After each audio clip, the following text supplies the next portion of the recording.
Am I charging enough? Can I charge more? And what do they charge? These are the questions that keep music freelancers like you and I up at night. Last year, I more than doubled my income from engineering and mixing, and I want to help you do the same by giving you a set of tools to help you understand how to value your time. This episode is not about getting more clients. It's about being confident about the value of your time and translating that to your rates.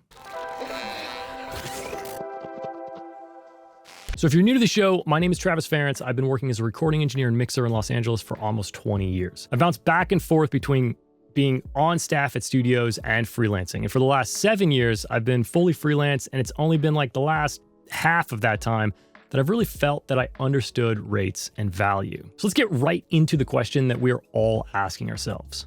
What should my rate be? Now, I should warn you that I'm not going to give you a specific one rate fits all answer here.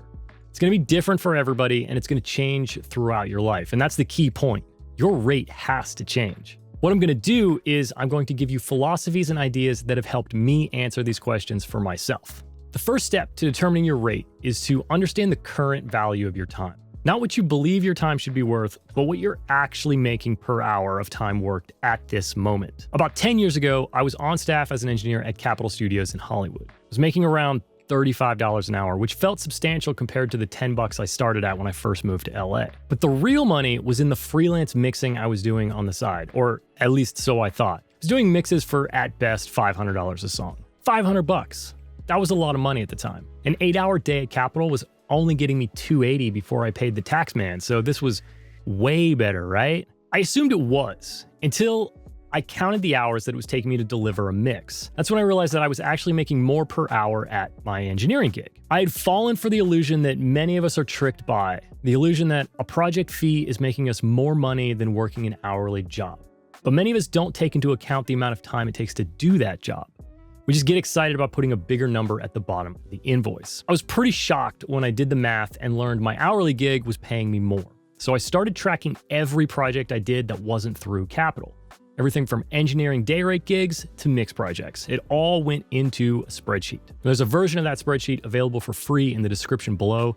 Download it if you want to check it out and get nerdy. And so by doing this, I was able to start understanding what kind of jobs took how long. And then in turn, how to create project quotes that would fit the artist budgets and still pay me a reasonable wage. This might seem a little overkill, but I found that knowing what your average hourly rate is helps you understand if you're actually making more money. As a freelancer, we all have ups and downs, right? Maybe you made $50,000 from music one year and $60,000 the next year. That's an increase year over year, right? Well, what if that $60,000 year was actually made up of more projects that were lower paying gigs than the year prior? If that's the case, then it's likely that your hourly that year would have actually gone down.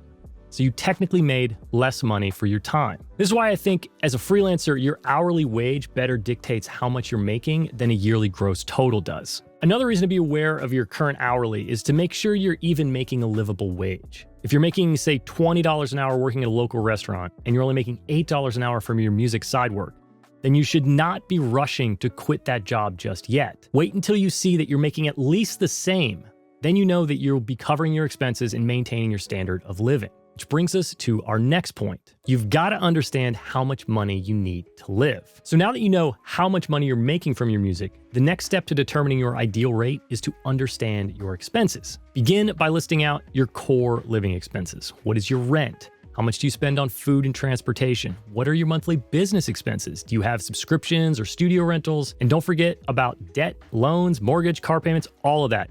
List it all out. With that in mind, you can use the knowledge of your average hourly rate, along with how long it usually takes you to do a job, to see how many jobs you need to do to pay those bills every month. Is it a realistic number? Do you need to do 4 gigs a month or 100 gigs a month? And how does that number stack up against the number of gigs you're currently doing?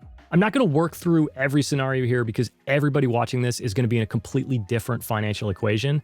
But just try different numbers in your equation. Try different rates and see how things fit together. And again, you can do this on the downloadable worksheet that is linked in the description. But before we move on, I have to say, please do not forget about the future.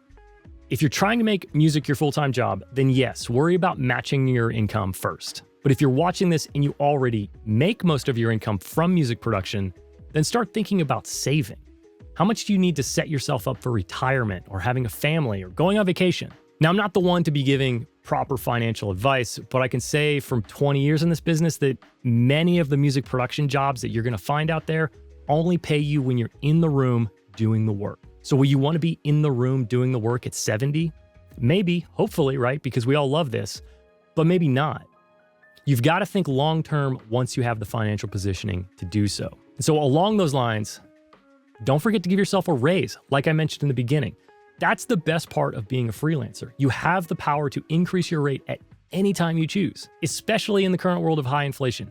If you see the earning power of your dollar going down, then you have got to compensate in your business. And that brings us to the last part of this episode, how to raise your rates. And if you figured anything out from this episode so far, then you know I'm not going to give you a direct answer on this. I'm just going to give you a set of things to get you thinking. So first off, if you want to raise your rate, what's stopping you from just raising it? Why isn't the next quote you send someone double what the last one was? You just hopefully spent time understanding your hourly wage and your required expenses. You've got a number to look at. So look at it.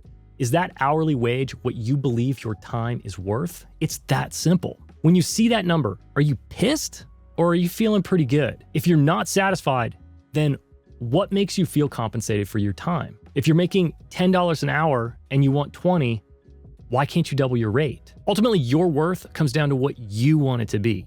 If you're letting others determine your worth, then you'll never have the control you want. An example of letting other people control your worth is taking every job for any amount.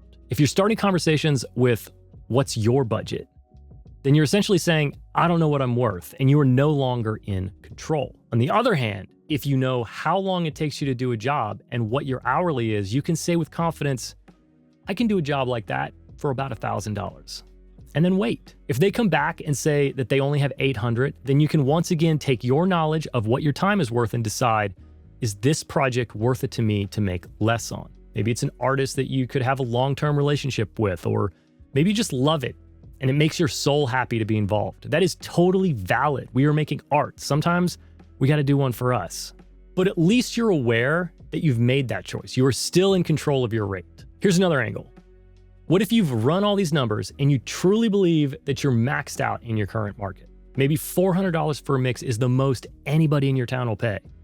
You can still raise your hourly and make more money if you can shave time off of a project. So think about ways you can spend less time but maintain the same quality work. Can you automate stem printing or mix prep with things like SoundFlow or Keyboard Maestro? Can you find a drum or vocal editor that you can outsource work to so that when you sit down at the mix, you do what earns you the most money and is the most fun? I've done all of the above. And I know hiring people can seem daunting at first, but once again, if you do the math, a lot of math in this episode, you can find a system that works. If you're averaging $50 an hour and you're paying an editor $15 and it shaves 3 hours off your work time, you just spent less than what you make in 1 hour to gain 3. That's a big win. So I know we've spent this whole time talking about money. And it might be discouraging sometimes to look at what you're making or to think about what others might be making.